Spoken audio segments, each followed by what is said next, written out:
Bonjour à toutes et bienvenue sur le podcast Entrepreneurs Productives, le podcast qui accompagne les entrepreneurs à gagner en efficacité et à se libérer du temps pour s'épanouir dans leur business et dans leur vie.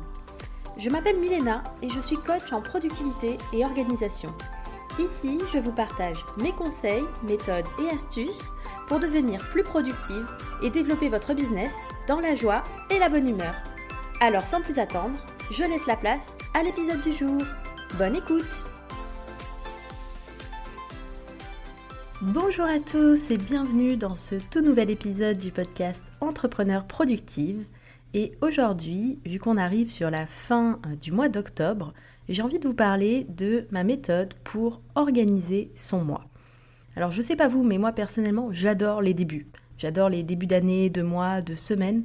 Je trouve que c'est l'occasion de remettre les choses à plat et de se relancer en fait pour la suite. Et donc vu que là, on arrive vraiment sur la fin du mois d'octobre, début du mois de novembre, je vais vous proposer ma méthode pour bien organiser les 30 prochains jours. Parce qu'en fait, en prenant ce temps en début de mois, ça vous permet de gagner en clarté, en sérénité et surtout de gagner du temps pour les semaines à venir. Mais avant ça, je voulais juste vous informer, au cas où vous soyez passé à côté de l'info, que je viens tout juste de lancer mes nouveaux templates Notion, donc édition vie perso, pour vous simplifier la vie au quotidien. Donc il y a 3 nouveaux templates qui sont sur l'organisation des repas, l'organisation de toutes vos connaissances et la gestion de vos finances personnelles. Parce que l'avantage avec Notion, c'est qu'on peut s'en servir à la fois pour son organisation pro et aussi son organisation perso et centraliser tout ça au même endroit.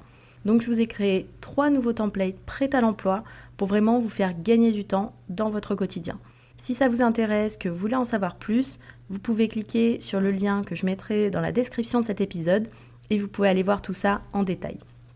Donc on revient sur notre organisation du mois. Donc personnellement, mon processus, il se déroule en 3 étapes. Donc la première étape, ça va être de faire le bilan du mois écoulé. Parce que pour commencer à organiser ce nouveau mois, c'est important de d'abord voir qu'est-ce qui s'est passé sur le mois précédent. Parce que c'est en prenant du recul et en faisant le point qu'on peut voir ce qui fonctionne ou pas, modifier certaines choses et au final progresser. Donc déjà, on commence par se demander qu'est-ce qui a pu être fait ou pas dans les tâches qui étaient prévues sur le mois qui vient de se passer. C'est d'ailleurs le moment aussi de vous féliciter pour tout le travail que vous avez accompli pendant les 30 derniers jours. Parce que je suis sûre que vous avez fait plein de choses et vous n'avez pas forcément pris le temps de savourer tous ces accomplissements. Donc c'est l'occasion, prenez quelques secondes maintenant pour le faire, passez en revue un petit peu tout ce que vous avez fait et vous féliciter pour tout ce que vous avez fait sur les 30 derniers jours et vos accomplissements. Maintenant, s'il y a des tâches que vous n'avez pas faites ou pas terminées, c'est le moment de comprendre ce qui s'est passé pour déterminer si on les prolonge pour le mois suivant ou pas. Donc là, vous pouvez vous poser ces quelques questions pour justement prendre un petit peu de recul. Donc, qu'est-ce qui vous a empêché de faire ou de terminer cette tâche ? Est-ce qu'il y a une autre tâche qui est devenue plus prioritaire que celle-là ? Est-ce que cette tâche, elle est toujours nécessaire ? Et si oui, pourquoi ? Est-ce que j'ai besoin de faire cette tâche sur le mois suivant ? Et qu'est-ce que je peux mettre en place pour m'assurer qu'elle sera faite ? Si vous vous fixez des objectifs mensuels ou trimestriels, ce que je vous encourage clairement à faire, c'est aussi le moment de faire le point sur ce que vous avez réussi à accomplir sur le mois écoulé en termes d'objectifs. Et pour les objectifs qui n'ont pas été atteints, c'est important de comprendre pourquoi ça n'a pas marché, pour pouvoir ajuster par la suite. Peut-être que vous avez dû revoir totalement vos priorités suite à un imprévu. Peut-être que l'objectif était trop ambitieux. Ou peut-être que finalement, c'est pas un objectif qui est si prioritaire que ça pour vous en ce moment, ou qu'il faut changer d'approche. À vous de réfléchir pour trouver la réponse appropriée à votre situation. La troisième partie de ce bilan, ça va être de faire un petit bilan aussi de vos finances. En fait, en France, la plupart de nos revenus et de nos charges fixes sont payés sur une base mensuelle. Notre salaire, notre loyer, les mensualités de prêt, les factures d'énergie, etc. Et du coup, ça fait complètement sens de faire une analyse de ses finances d'un mois sur l'autre. Donc ce changement de mois, c'est aussi l'occasion de faire le point sur les dépenses du mois écoulé avant de prévoir celles à venir. Et donc pour ça, c'est pareil, on se pose quelques questions. Est-ce que j'ai eu plus ou moins de revenus que prévu ? Est-ce que j'ai pu mettre de l'argent de côté ? Quelles sont les bonnes décisions que j'ai prises ce mois-ci en termes de finances ? Est-ce que mes revenus sont supérieurs à mes dépenses ? Est-ce qu'il y a des dépenses que je n'avais pas prévues? Et est-ce qu'il y a des achats, dépenses que je regrette? Et toutes ces questions d'ailleurs, vous pouvez vous les poser en utilisant mon template La tirelire qui vous permet vraiment de reprendre le contrôle sur vos finances en analysant mois par mois, en suivant votre budget et en vous mettant des objectifs aussi en termes d'épargne, en termes de revenus. Donc si ça vous intéresse, n'hésitez pas, le lien est dans la description de cet épisode. Une fois qu'on a fini cette phase de bilan, maintenant il est temps de préparer le mois à venir pour s'organiser au maximum. Donc d'abord, ce qu'on va faire, c'est qu'on va passer en revue les événements qui sont prévus. Donc ça vous permet d'avoir une première vision globale et du coup de choisir aussi vos objectifs du mois en fonction. Si vous savez déjà, vous serez en vacances pendant 2 semaines ou au contraire que vous avez une grosse période de travail qui s'annonce, vous n'aurez pas le même temps disponible et donc vous n'allez pas pouvoir réaliser les mêmes objectifs et organiser votre mois de la même manière. Donc une fois que vous avez une première vision de votre mois à venir, c'est le moment du coup de vous fixer des objectifs pour les 30 prochains jours. Vous pouvez utiliser pour ça la méthode Smarter. Je vous explique en détail cette méthode dans un des épisodes de podcast, donc n'hésitez pas à aller l'écouter si ce n'est pas déjà fait. Donc vos objectifs, vous pouvez les définir au mois ou au trimestre. Si vous les définissez au trimestre, c'est le moment de faire un point sur ce que vous aviez prévu, de voir où est-ce que vous en êtes. Est-ce que vous êtes toujours cohérent par rapport aux échéances que vous étiez fixées? Où est-ce que vous en êtes dans votre plan d'action, etc. Et si vous voulez fixer au mois, c'est le moment de faire le point et d'en définir des nouveaux. Donc maintenant, vous avez la vision de ce que vous avez prévu sur le mois, vous avez vos objectifs. C'est le moment de noter tout ce que vous avez à faire.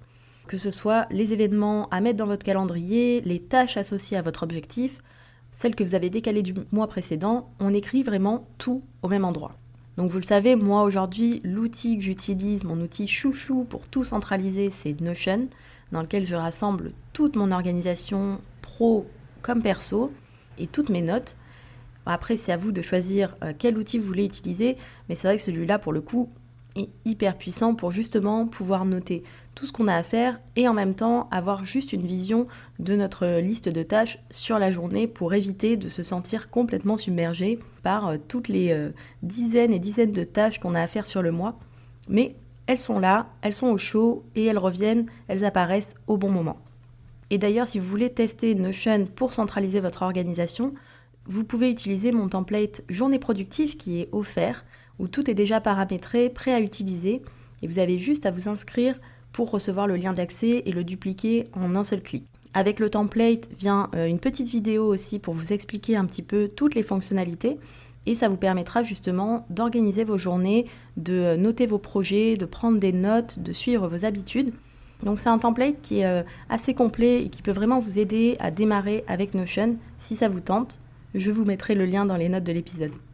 Donc, vous êtes au clair sur votre planning du mois, sur votre to-do, sur vos objectifs. Maintenant, on retourne sur nos finances. On a fait le point tout à l'heure sur nos finances du mois passé. Maintenant, on passe aux prévisions pour la suite avec la préparation de notre budget. Donc, je sais que préparer un budget, ça ne fait pas rêver grand monde. Ça paraît toujours compliqué, pas forcément intéressant, plein de contraintes. Sauf que, en fait, un budget, ça n'a pas forcément besoin d'être compliqué. C'est tout simplement, en fait, un moyen pour vous de choisir consciemment ce que vous voulez faire de votre argent. Et d'ailleurs, si vous voulez, j'ai un article qui vous explique pas à pas comment construire facilement son budget en 8 étapes. Et sinon, vous pouvez aussi vous appuyer sur mon template Notion La tirelire pour justement vous guider pas à pas dans la préparation de votre budget. Une autre étape pour bien organiser votre mois, c'est aussi de planifier tous les moments de pause, de détente, les sorties. Et c'est une étape qu'on néglige souvent dans notre organisation. Mais sauf que, comme tout le reste, si c'est pas planifié d'avance, il y a peu de chances que ça se réalise. Et pourtant, vous le savez, je le répète suffisamment souvent, c'est essentiel de faire des pauses. C'est essentiel aussi de planifier des moments de détente pour profiter de votre famille, de vos amis, pour faire des activités qui vous plaisent en fait, juste pour le plaisir de les faire et pas uniquement pour être productive. Donc je vous encourage vraiment à prendre ce temps en début de mois pour réfléchir justement aux moments de loisirs que vous voulez passer et les planifier dans l'outil d'organisation que vous utilisez.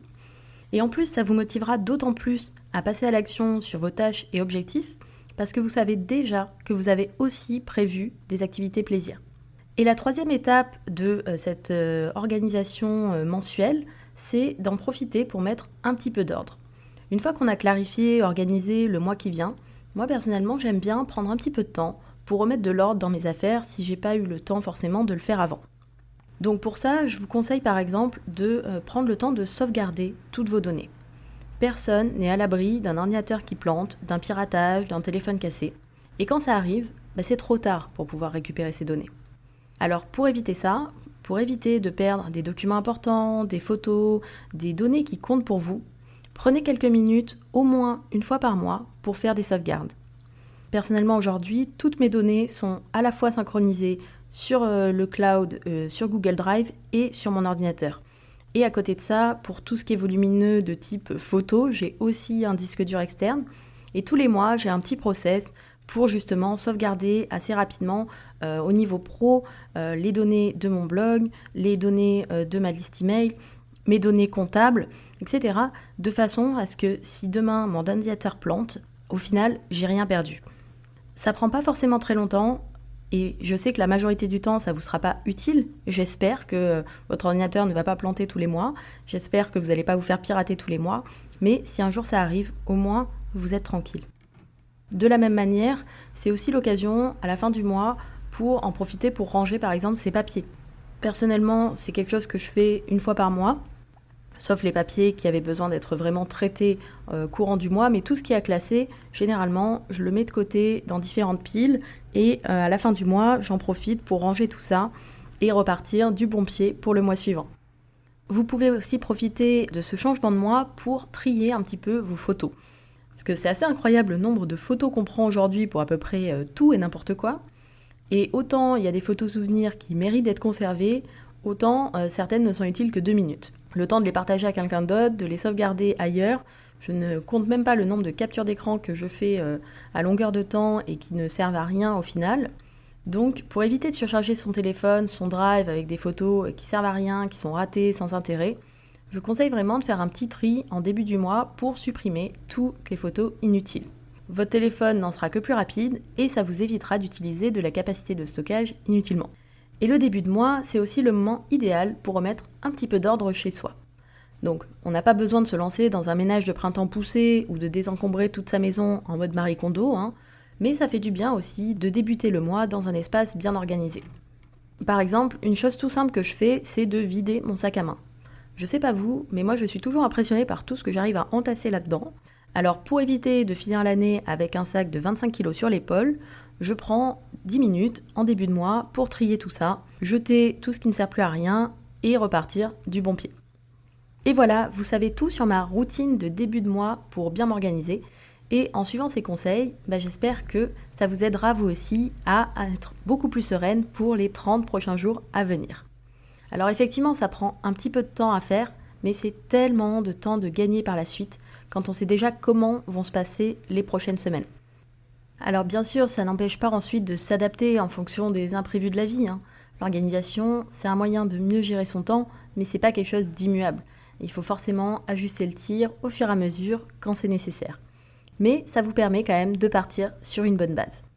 Donc pour récapituler rapidement les différentes étapes qu'on a vues dans cet épisode, donc la première partie, c'est de faire un bilan du mois précédent. D'abord en faisant le point sur qu'est-ce qui a été fait ou pas dans ce que vous aviez prévu en termes de tâches, et c'est aussi le moment de vous féliciter pour tout ce que vous avez accompli sur les 30 derniers jours. Ensuite, vous pouvez faire le point sur vos objectifs du mois, du trimestre et voir où est-ce que vous en êtes. Vous pouvez aussi faire le bilan au niveau de vos finances et analyser un petit peu comment ça s'est passé pour vous sur le mois. Et puis on passe à la deuxième grande partie qui est la préparation du mois à venir. Donc d'abord on passe en revue tous les événements qui sont prévus, qui sont planifiés sur les prochaines semaines.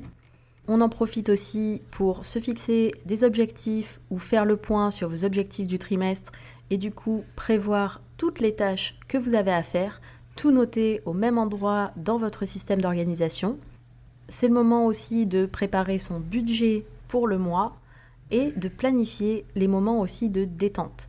Et j'insiste vraiment sur cette idée de planifier vos moments détente, vos moments de sortie, de plaisir, de loisir, parce que si vous ne le faites pas, vous allez vous retrouver dépassé par le quotidien, vous aurez toujours trop de choses à faire et du coup, vous ne prendrez pas et vous ne vous accorderez pas ce temps-là. Alors que si c'est planifié en avance, il y a beaucoup plus de chances que vous le fassiez. Et ensuite, on passe à la troisième partie de cette revue mensuelle qui est de mettre un petit peu d'ordre dans vos données, sauvegarder vos données, trier vos photos, ranger vos papiers, toutes ces petites choses qu'on n'a pas forcément envie de faire tous les jours. Et en même temps, quand on les laisse s'entasser pendant des mois et des mois et des mois, ça devient vite le bazar. Donc c'est l'occasion, d'un mois sur l'autre, de faire ce petit tri.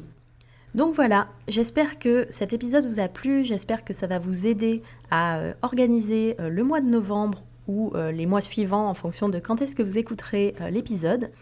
Et si jamais vous trouvez que le contenu de cet épisode ou du podcast vous plaît, vous est utile, n'hésitez pas à le partager autour de vous, à d'autres entrepreneurs, d'autres personnes que ça pourrait aider, ou à laisser une petite note, un commentaire sur votre plateforme d'écoute. Moi je vous dis à très bientôt pour un nouvel épisode et bonne planification pour le mois à venir.